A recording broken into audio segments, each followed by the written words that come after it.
Hurry up in the shower, we have to leave soon. I yelled towards the bathroom at my husband. Every year at some point in the days leading up to Christmas, our families get together.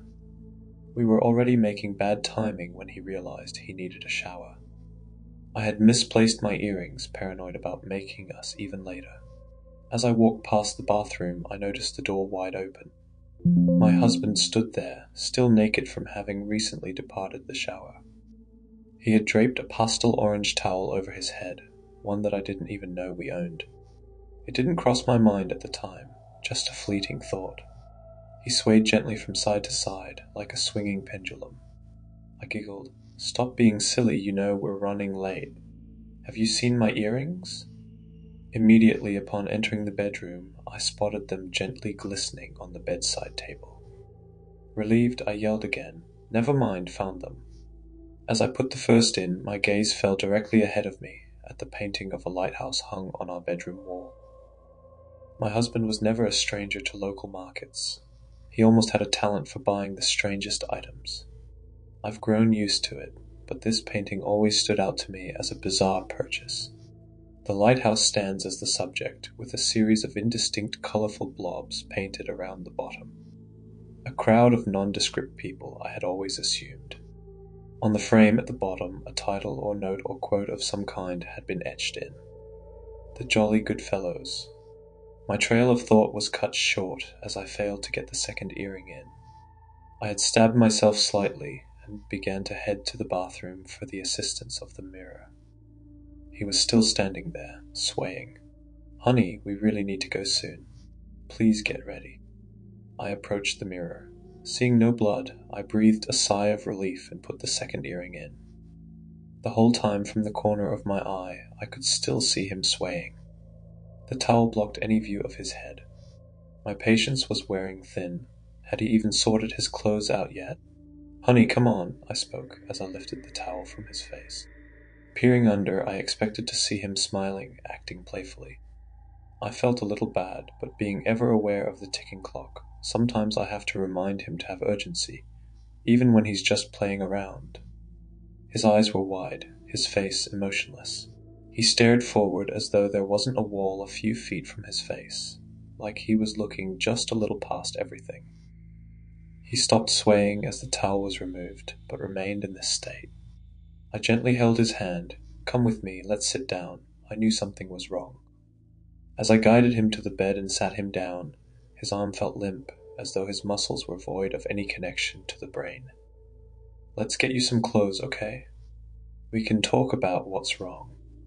I tried to speak calmly as I turned around and searched through the wardrobe. I began asking questions, trying to take his mind off of things. My mind, whilst still aware of the time, was now more focused on my husband's well-being. Noticing a lack of answers or responses, I turned back to face him. "Have you ever jumped at the lack of something? Usually we jump at the sudden presence of something we were not expecting. Perhaps the sudden movement of an object we thought would remain motionless. But when I saw my husband wasn't behind me, my body jolted slightly. I hadn't heard him move or felt him walk past me. I expected him to still be on the bed. The lack thereof was enough of a shift to shock me. "Honey," I yelled slightly, wondering where he was. I walked past the bathroom. There he was, orange towel draped over his head, swaying gently at the same rhythm as before. "If you don't respond to me, I'm calling an ambulance." I needed a quick answer. My mind jumped straight to some form of brain injury, perhaps from falling over in the shower. I knew that acting fast is the only chance you have to minimize damage. He didn't answer. I removed the towel from his head as I dialed emergency services. Again he stopped swaying. As I explained everything to them, I watched as he knelt down, picked the towel back up and draped it back over his head. The swaying continued thereafter. Paramedics arrived shortly. He put up no fight and allowed them to escort him to the ambulance in a wheelchair. I kept asking questions about whether he'd be okay.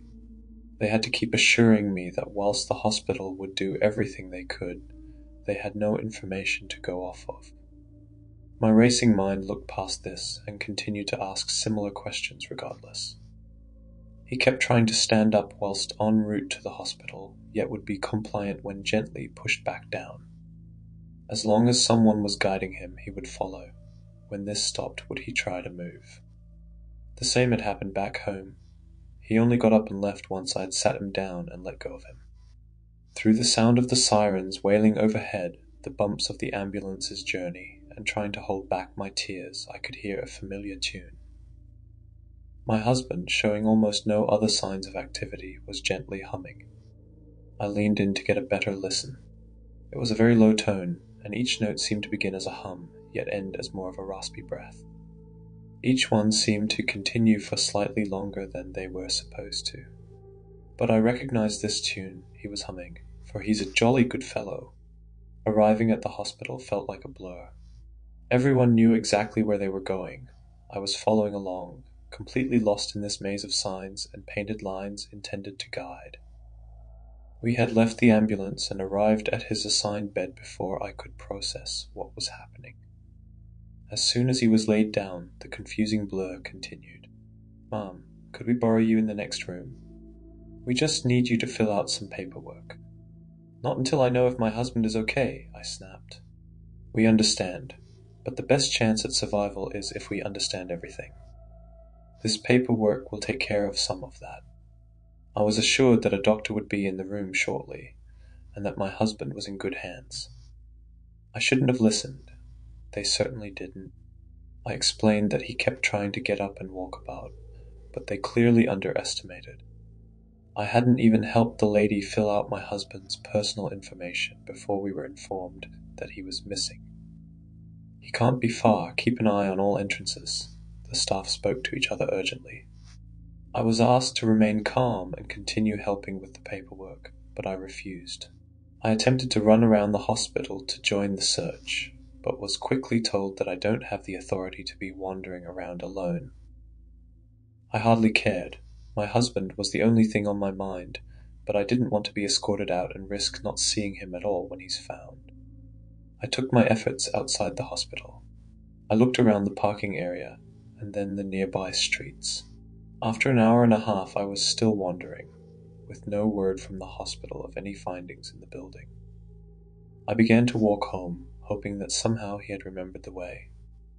It was a 20-minute walk. I could not imagine that he had survived in his state, let alone managed to correctly identify the entire journey home. But it was worth a shot. I arrived to find our front window smashed. No glass on the pavement below told me that somebody had broken in. Perhaps I should have been more cautious, but I just wanted to know if my husband was inside. My hand shook as I struggled to get the key into the lock. Once I did, I turned the handle and ran inside. I don't think I even closed the door behind me. "Honey, are you here?" I don't know if I was surprised to see what I saw, or whether I expected this.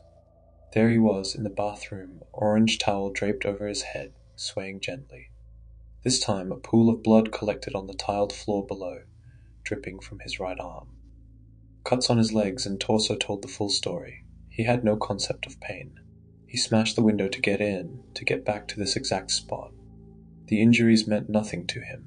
For whatever reason, his mind was focused only on anchoring itself in that bathroom, under the gentle weight of a towel. Crying, I approached him and lifted the towel slightly. I hardly even noticed the blood soaked into it. His eyes were red. Had he even blinked since this began? The humming continued. I should have contacted emergency services immediately, but instead I just stood there. I stared into his eyes, pretending he was staring back into mine. I wanted him back. Gently, he lifted an arm and pulled the towel back down over his face. I don't know how long I stood there sobbing. "Please talk to me. I love you." The gentle humming would have been comforting, but the slight inconstancy of the rhythm was a subtle reminder that my husband had no awareness. I thought back to all our recent conversations, everything we've ever done together. Lately, he's had a fascination with the ocean. I could never understand it. A horizon swallowed by the forever swaying and crashing of waves never appealed to me. He used to tell me all sorts of facts. One that particularly disturbed me was an old tradition of placing a towel over the faces of sailors who had passed whilst at sea. Once back on the shore, you'd place a towel over their face as you waited for somebody to arrive with help or a hearse. Curiosity having a moment of breakthrough as I grieved my still-living husband, I went into the bedroom. I took a closer look at the painting. The blobs at the bottom of the lighthouse. I had always assumed them to be nondescript people, with little detail added, though I had never understood why the blobs were so colorful. Only then did I realize they were not a crowd gathering at the bottom of the lighthouse. There were dozens of bodies laid out on the shore. Pastel-colored towels were draped over their faces. Perhaps my husband is there now, forever visiting the lighthouse, staring into the horizon as it's swallowed by the ocean. Thank you for listening till the end. If you enjoyed the story, don't forget to like and subscribe for more chilling tales. Let me know in the comments what scares you the most. Until next time, and be careful in the dark.